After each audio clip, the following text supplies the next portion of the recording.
Well, welcome back again this week. I noticed on the front page of the New York Times Digest today that they had an article about militants flood havens in Syria posing a threat.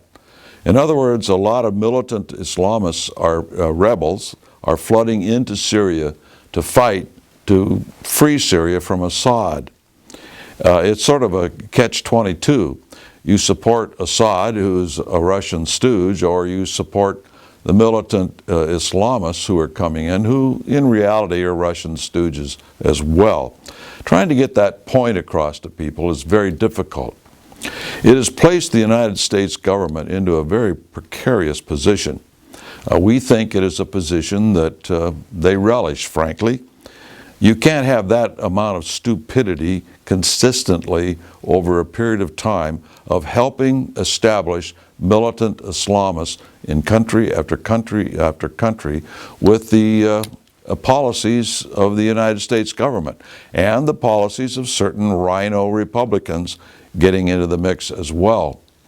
The interesting thing in this article is, and by the way, the obvious thing is that these militant Islamists, if they take over Syria, it's going to be another militant Islamic state, like Iran, Iraq, etc.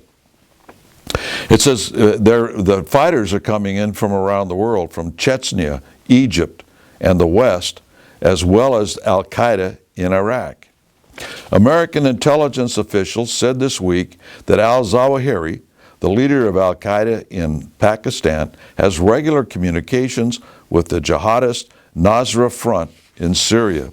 Well, what they don't say here is that al-Zawahiri is the new leader of al-Qaeda. There were many pictures of al-Zawahiri with Osama bin Laden when he was alive, and he was his number 2 man, and he's taken over. The interesting thing about al-Zawahiri is that we know, and this is my book on terrorism, we know that because of the book by Anatoly Golitsyn, who defected from the KGB and exposed to the West, that al-Zawahiri was Russian trained, that he was a Russian KGB asset, now FSB. He's in control of al-Qaeda. I've noticed in the last couple of weeks that the papers are starting to mention this fact. Well, the fact that he's now in charge of al-Qaeda. They kept that kind of behind the scenes for a long time to allow this revelation by Anatoly Golitsyn to be lost from the minds of those who pay attention to such things. But those of us in the John Birch Society have long memories. And so we know that no matter which side you choose in Syria, whether it's the rebels under al-Qaeda control or whether it's Assad, the same place, the same fountainhead is the Russian FSB. It's a real problem. Another problem that is hitting us is the anti-American sentiment that's beginning to display across Europe and places like Egypt. For instance, the Wall Street Journal this morning had a number of photographs in it displaying pictures of Obama with, graffiti on them, basically saying he's helping the militant terrorists with the policies of the United States. This is helping to build anti-American feeling in places like Egypt. I just recently saw a video of a Swiss parliamentarian who was giving a speech relative to the influx of Islamists into Europe.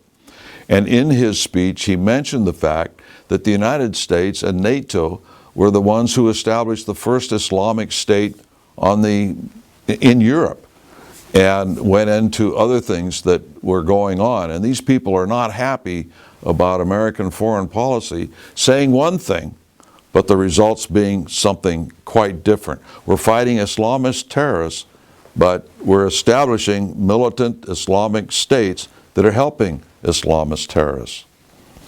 By the way, and one thing that can be quite controversial, but I'm going to mention it anyway, because I'm getting a little tired of seeing conservative leaders extolling the virtues of some individuals. Some of you may have heard on your news, and I know I heard it on the news this morning on PBS, the public radio, that Bayard Rustin has been awarded the President's Freedom Medal. Bayard Rustin is well known amongst individuals who've watched the Marxist movement in this country for years. Bayard Rustin, he was a black individual, joined the Communist Party, the Young Communist League specifically, and cooperated with the communists into his adult life.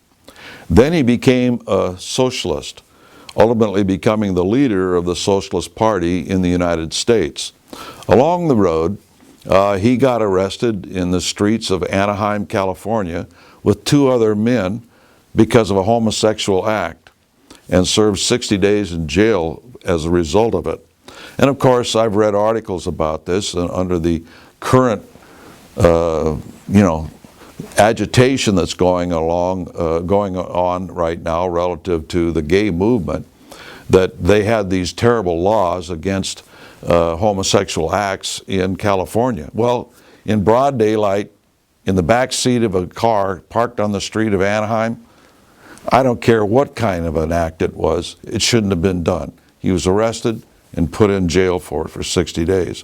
After that, he went to work with Martin Luther King to form organizations and became a very big leader in the civil rights movement. He actually was the primary organizer of the 1963 March on Washington. But at any rate, that's the sort of man that Obama is giving this week an award called the Freedom Medal, and it's done posthumously. But these sorts of individuals were involved in the civil rights movement, and they led to a lot of the violence, a lot of the Marxist rhetoric in those days. Yes, there were inequities, and yes, they had to be rectified, and yes, there should have been more equality, if you will. But it could have been done peaceably in many, many ways, and there were a lot of people that didn't like the Bayard Rustins, the black people didn't like Bayard Rustin being involved in all this stuff. And it really hurt the movement in many, many ways. Created a lot of animosity on both sides of the fence. But this is the kind of guy that Obama awards the Freedom Medal. It shouldn't come as a surprise. I want to say something that probably I shouldn't say, so I won't, in regards to why Obama might give the award to this man, but we'll leave it at that until next week. We'll see you then.